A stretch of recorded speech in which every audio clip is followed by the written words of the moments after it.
It is my honor to introduce again another real soldier. When he was in the state senate, I remember feeling so proud of him because I said he was doing the right thing when it wasn't even popular and before it was vogue. And now he is the governor of my home state.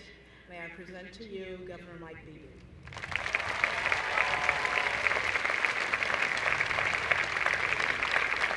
Thank you. Thank you very much. Thank you. Mr. President, Senator Clinton, Mr. Mayor, Madam Chairman, distinguished visitors and guests, former governors and senators and current congressmen, so many of our constitutional officer friends, Reverend Jackson, ladies and gentlemen, best thing I can say is go find that student body president and get him back here. I got a job for him.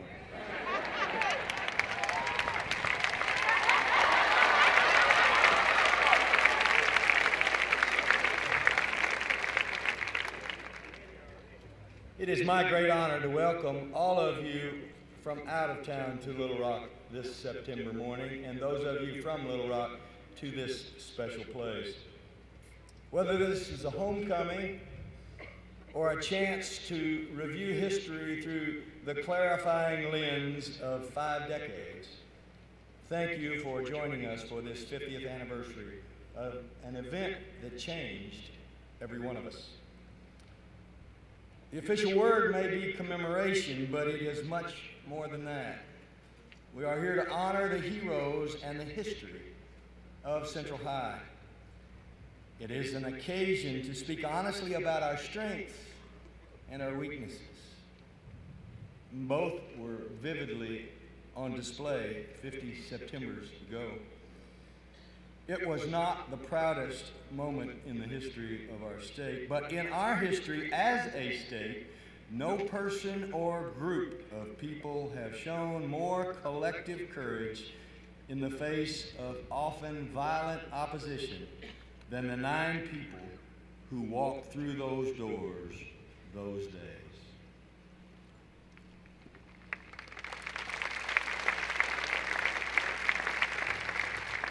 When they left home those mornings, becoming heroes must have been the last thing that was on their minds. As our state and the entire nation watched, these children demonstrated heroism seldom seen.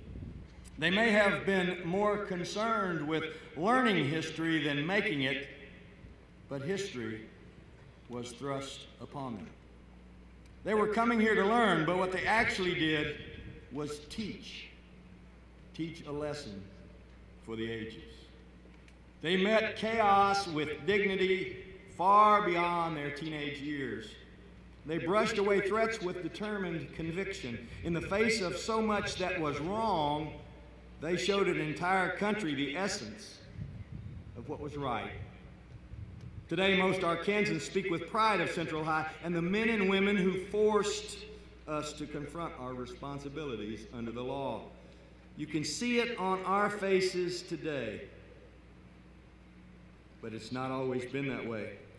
For far too long, this episode was ignored. Some attempt to rewrite it still.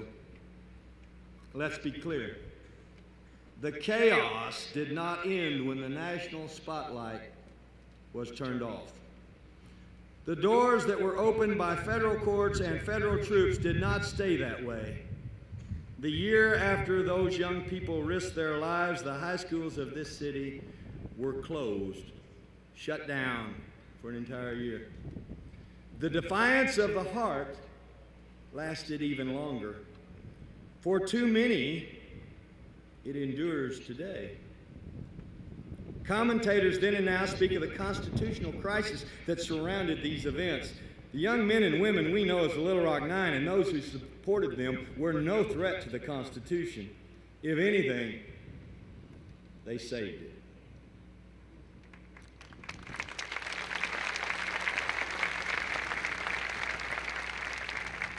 They ask this city and this state and this country a very simple question.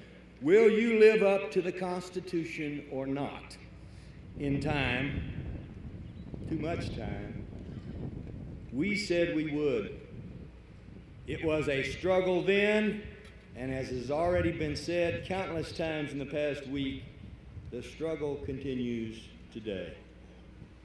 Here today on this 50th anniversary of the events that September, let me say something we all know to the young men and women who opened those doors.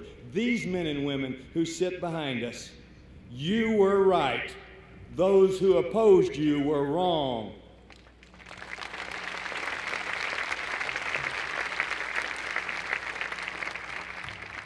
We honor these people and this place because we embrace the truth of the lessons they taught. The world saw the anger and the fear. No one saw the tears. The world saw threats and defiance. No one saw the meditations of our hearts. The world saw a sidewalk and a building. No one saw the changes inside. Generations of Arkansans and our fellow Americans will see the sidewalk and the building, the pictures and the displays. But the lessons taught this month, back in 1957, are lessons about what's right here in our heart. The men and women we honor this day are not perfect. They never claimed to be. But in making us confront the worst of ourselves, they made it possible for us to reach beyond ourselves. The struggle to do what is right is something all of us confront every day. These men and women taught us that we can, and with His help, we know we surely will. God bless you.